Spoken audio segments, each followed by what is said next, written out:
Hello, everyone. It's your girl, Chiquis, and you've reached the voicemail box for Dear Chiquis. I'm here to give you advice on anything and everything you need help with. Maybe you're going through a breakup.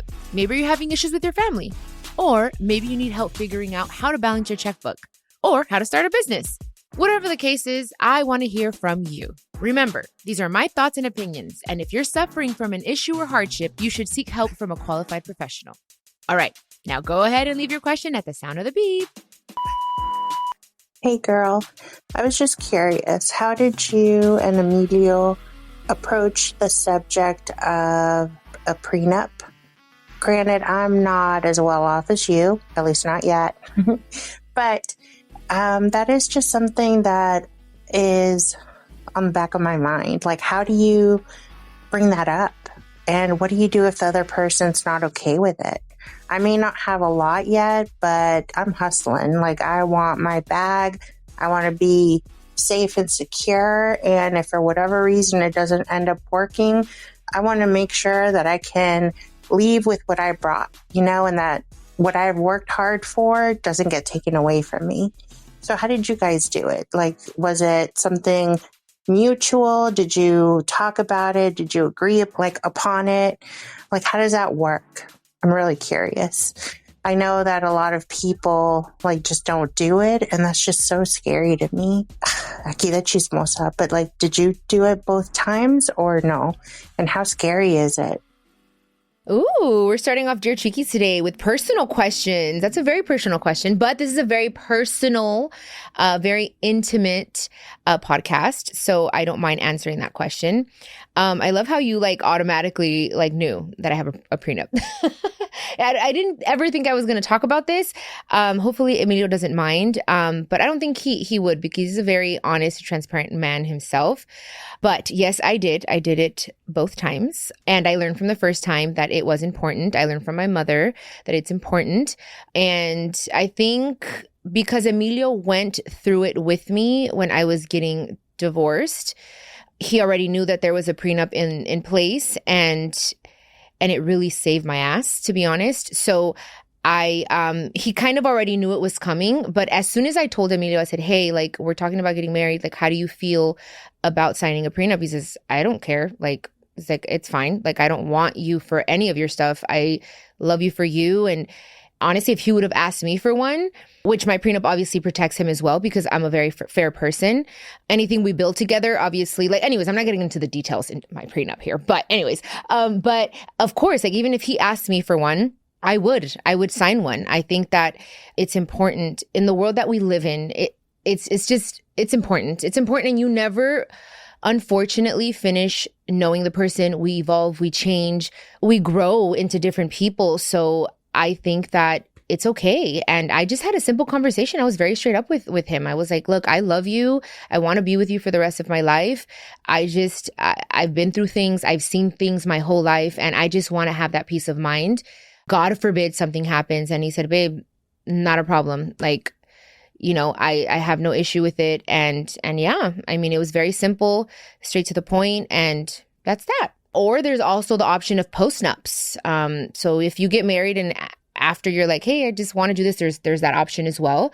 But yeah, I think it's a conversation. These types of things need to be talked about while you're dating, as soon as you guys get engaged, and put that on the table right away so that your partner knows where your headspace is, and explain why that's important. And they shouldn't get offended. If they get offended, I feel that there's something you should worry about personally. Some people are like, oh, you're already thinking we're going to get divorced. It's not that. It's pre-planning, a will or a trust. You're pre-planning, or life insurance. It's just that's all it is. People shouldn't take it that personal, in my opinion. So with that being said, Leslie, thank you for asking me a personal question, girl. Starting off Dear Chiquis real good. But thank you. Hopefully it helps. And yes, I love that you're being, you're ambitious and you have these goals. Absolutely. You're manifesting. And I love that for you. So more power to you.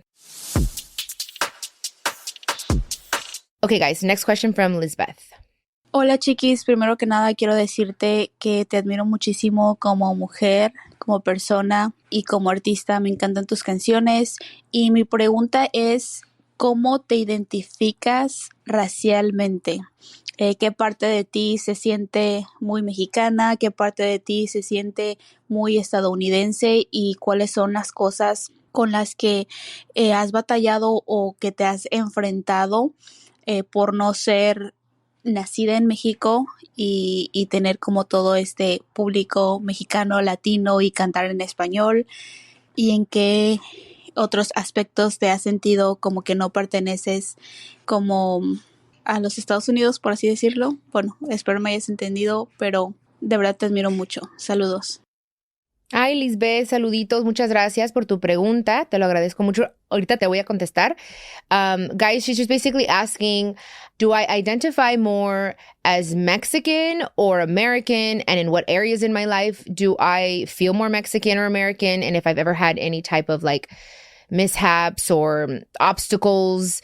And I'm going to answer the question and I'll get back to you right now. Okay, so Lizbeth, definitivamente me siento muy mexicana en muchos aspectos, en la comida que me gusta, en la música que canto, la música que me gusta.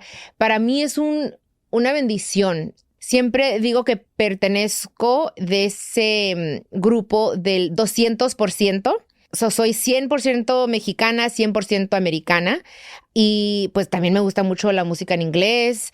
Me encanta México, me encanta nuestra cultura, pero también pues me encanta poder ser de los Estados Unidos.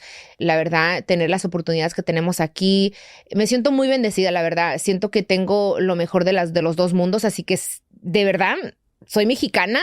Es lo que corre por mis venas. Pero estoy muy agradecida de vivir en un país de muchas oportunidades. Pero en mi carrera sí se me hizo muy difícil al inicio porque por la música que canto, que es regional mexicana, y como que no se me aceptaba mucho en México porque es de allá, es de los Estados Unidos. Y eso fue un poco difícil, pero con el tiempo y yo hice mi trabajo y fui más a México y ya me conocieron como que sí, soy una mujer mexicana que habla inglés y que también hablo español y que he hecho lo posible de hablar más en español, pero sí fue muy difícil y también creciendo, o sea, no, siempre estaba como que aquí, no cabes aquí, no cabes allá. Ha sido un poco difícil, pero ahora creo que hay más mujeres como yo, más personas como yo, ya no me agüito tanto, la verdad, pero me encanta, la verdad no me arrepiento. No me arrepiento, pues así nací, ¿cómo me voy a arrepentir? Pero le doy gracias a Dios más que nada. So guys, I was just telling her that I consider myself to be from the 200% club, if you could say it that way. So 100% Mexican, 100% American. The music I sing is very, very Mexican, very like música mexicana, and I love it. I love what I do. I love the culture. I love the food. I love Mexico. I love my people. I love that we're hardworking. I'm very proud to be Mexican, but I'm also very grateful and happy to be American and have the opportunities that we have here. And, in my career, in the beginning, it was very difficult because of the music that I sing. It was very Mexican, and they would kind of like criticize me for that. Like, oh, she's from the United States. She's not like us. And little by little with time, I showed them who I am and it's not, I don't force it. I live in both worlds and I speak Spanish and I've tried my best to speak better Spanish and I love everything about Mexico. So little bit, it's gotten a lot better. Now I feel like Mexico loves me. So I'm grateful for that. But yeah, Lizbeth, muchas gracias por tu pregunta. Espero que te haya contestado bien.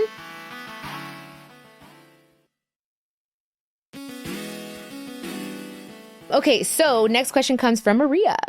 Hey Chiquis, my question is, if you didn't pursue your music career, what other career would you have chosen? I love you. Bye.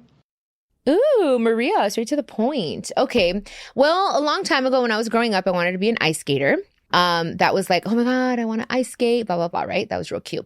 And then I wanted to go to the Air Force because I didn't know what I wanted to do. But then my plan was I'm going to go to the Air Force.